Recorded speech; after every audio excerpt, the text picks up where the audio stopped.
یہ اس کہانی کا دوسرا پارٹ ہے اور اس کہانی کا نام ہے عبرت والا عشق۔ ایک روز چاچا کو پتہ چلا کہ وہ اپنی ماں سے چوری چھپے ملتا ہے اور رقم چرا کر وہ پیسے شاہبانوں کو دے آتا ہے۔ حالانکہ یہ صحیح نہیں تھا، وہ ماں سے ضرور ملتا تھا لیکن رقم شاہبانوں کو نہیں دیتا تھا بلکہ اپنے دوستوں پر خرچ کرتا تھا۔ چاچا اشر کی طرف سے پریشان تھے کہ اس کا کیا بنے گا۔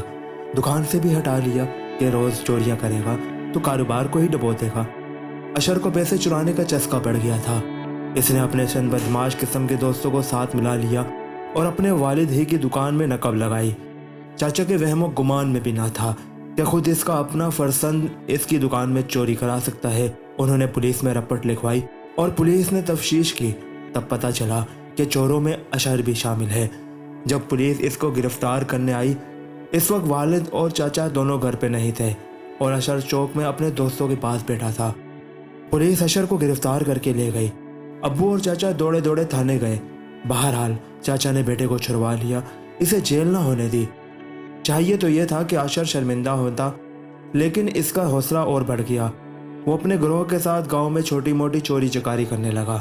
چاچا نے ابو سے کہا کہ اس کی شادی کر دیتے ہیں، یہ شادی کے بعد سدھر جائے گا۔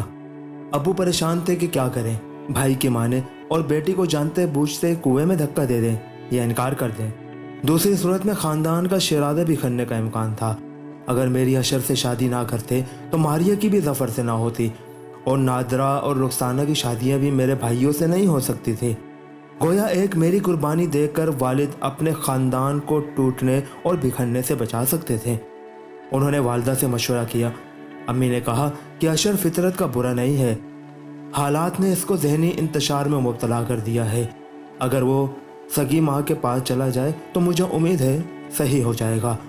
والدہ کے کہنے پر ابو میری شادی اشر سے کرنے پر آمادہ ہو گئے۔ جب مجھے اور ظفر کو اس بات کا علم ہوا، ہم دونوں بہت پریشان ہوئے۔ میں تو اس سے سچے دل سے چاہنے لگی تھی اور اشر سے نفرت کرتی تھی۔ میں نے ظفر سے کہا کہ مجھے تم سے ضروری بات کرنی ہے۔ میں چاہتی ہوں ظفر کہ آپ کسی طرح ابو کو اس اقدام سے روکیں۔ ظفر نے کہا جو کہنا چاہتی ہو کہو، گھر میں نہیں، بکریاں لے جانے کے بہانے کھیت میں چلتے ہیں، وہاں بات کریں گے۔ میں اور ظفر بکریاں چرانے کے بہانے کھیت میں چلے گئے اور ایک پتھر پر بیٹھ کر باتیں کرنے لگے۔ جب ہم باتیں کر رہے تھے تو ہم کو خبر نہ تھی کہ ہماری باتیں کوئی سن رہا ہے۔ وہ اشر کا دوست تھا۔ اس لڑکے نے جا کر اشر کو بتایا کہ تمہاری منگیتر تمہارے چھوٹے بھائی کے ساتھ ندی کنارے بیٹھی پیار کی پتنگیں بڑھا رہی ہے اور تم کہتے ہو کہ تمہاری آج کل میں اس کے ساتھ شادی ہونے والی ہے۔ میں نے ان کی پیار بھری باتیں ابھی ابھی اپنے کانوں سے سنی ہے۔ یقین نہیں ہے تو خود چل کر دیکھ لو۔ اس بات کا سننا تھا کہ جذباتی اشر آپے سے باہر ہو گیا۔ اس نے دوست سے چھڑا لیا اور دوڑتا ہوا کھیت میں اس جگہ آ گیا جہاں ہم دونوں بیٹھے اپنے مستقبل کے بارے میں رو دھو رہے تھے۔ اس نے آؤ دیکھا نہ تاؤ چھرے سے ظفر پر حملہ کر دیا۔ اس خوفناک منظر کی تاب نہ لا کر میں تو وقوع سے بھاگ کھڑی ہوئی اور بکریوں کے باڑے میں جا چھپی۔ آدھ گھنٹے تک وہیں چھپی رہی۔ خوف سے میرا لہو خشک تھا اور مجھ میں ہلنے جلنے کی سخت بنا تھی۔ کچھ دیر بعد جب پولیس کی گاڑیوں کی آواز سنی اور لوگوں کا شور کانوں میں پڑا تو مجھے ہوش آیا۔ لوگ کہہ رہے تھے کہ افسوس بھائی نے بھائی کو مار دیا اور پولیس اشر کو پکڑ کر لے گئی۔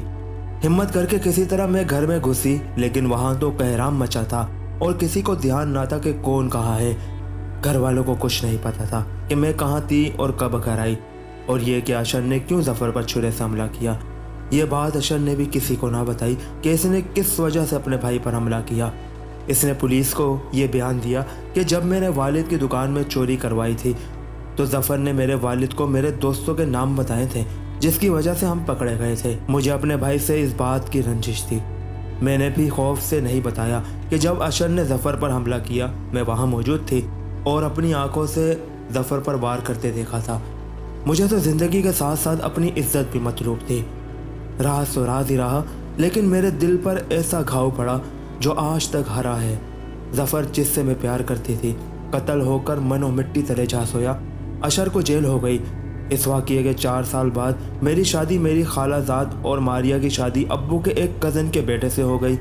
والد نے رخسانہ اور نادرہ کا بھی رشتہ نہ لیا کیونکہ وہ دونوں ظفر کے قتل کے بعد اپنی حقیقی والدہ کی تحویل میں چلی گئی۔